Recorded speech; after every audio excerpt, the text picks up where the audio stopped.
கிறிஸ்துவுக்குள் மிகவும் பிரியமானவர்களே, தினம் ஒரு தூதன் மொழியாக உங்களை சந்திப்பதிலே பெருமகிழ்ச்சி அடைகிறேன். இந்த நாளிலே ஏசாயா தீர்க்கதரிசன புஸ்தகம் 32:18வது வசனம், என் ஜனம் சமாதான தாபரங்களிலும் நிலையான வாசஸ்தலங்களிலும் அமைதியாய் தங்கும் இடங்களிலும் குடியிருக்கும் என்று ஆண்டவர் வாக்கு பண்ணுகிறார். இந்த பூமியிலே பிறந்த ஒவ்வொரு மனிதனுமே தன்னுடைய தனிப்பட்ட வாழ்க்கையில சமாதானத்தை, சந்தோஷத்தையும், பாதுகாப்பையும் விரும்பாதவர்கள் யாரும் இருக்க முடியாது. ஆனால் அதை அடைந்தவர்களோ சிலர் தான். அதை தேடி தேடி தேடி அலைகிறார்கள். ஆனால் அதை கண்டுபிடிக்க முடியல, அனுபவிக்க முடியல.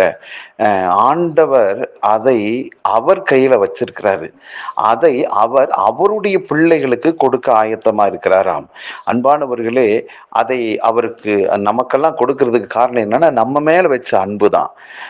ஆண்டவர் என்னை நேசிக்கிறாரா? ஏன் எனக்கு இவ்வளவு துன்பங்கள், துயரங்கள் வருகிறதே? கர்த்தர் மட்டும் என் மேல் அன்பா இருந்தா இப்படியெல்லாம் நடக்காதே என்று உங்களுடைய மனசுக்குள்ள சில கேள்விகள் எழும்பலாம். அருமையானவர்களே, அது தவறானது. கர்த்தர் உங்க மேல வச்ச அன்பு என்னைக்குமே மாறல. அந்த அன்பை நாம தான் புரிந்து கொள்ளவே இல்லை. ஆகவே இந்த நல்ல நாளிலே உங்களுடைய துன்பம், துயரம், பாதுகாப்பட்ட சூழ்நிலை, அமைதி இல்லாத சூழ்நிலைகளை கர்த்தர் கண்டு உங்களுக்கு இதை கொடுப்பேன் என்று வாக்கு பண்ணுகிறார்.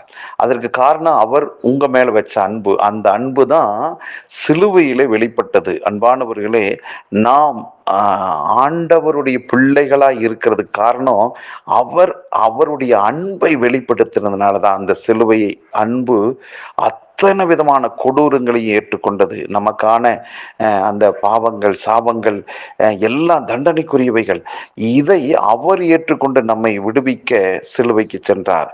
சிலுவையிலே ஆண்டவருடைய அன்பு வெளிப்பட்டதின் மூலமாக நானும் நீங்களும் விடுவிக்கப்பட்டிருக்கிறோம். அந்த அன்பின் வெளிப்பாடுதான் நமக்கு இந்த பூமியிலே நிலையான ஒரு நல்ல வீடு, அமைதியான ஒரு பாதுகாப்பான, அமைதி சூழ்ந்திருக்கிறதான ஒரு நல்ல வாழ்க்கையை இந்த வார்த்தையின் மூலமாக நமக்கு கொடுத்திருக்கிறார். ஆகவே ஆண்டவர் கொடுத்தார், எனக்குத்தான் அது என்று விசுவாசிப்போம், அதை பெற்றுக்கொள்வோம். ஜெபிக்கலாம். நல்ல தகப்பனே, இந்த நல்ல வேலைக்காக நன்றி.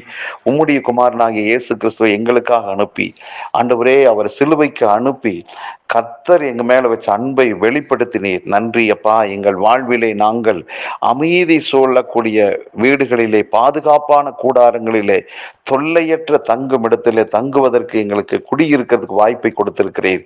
இதை நாங்கள் விசுவாசித்து நீங்க அனுமதித்த பல நன்மைகளை பெற்றுக்கொள்ள எங்களை ஒப்புக் கொடுக்கிறோம். ஆண்டவரே, இதை கேட்டுக்கொண்டிருக்கிற ஒவ்வொருவரை வாழ்த்தி ஆசீர்வதிக்கிறேன். இயேசு கிறிஸ்துவின் நாமத்தை ஜெபிக்கிற நல்ல பிதாவே, ஆமென், ஆமென்.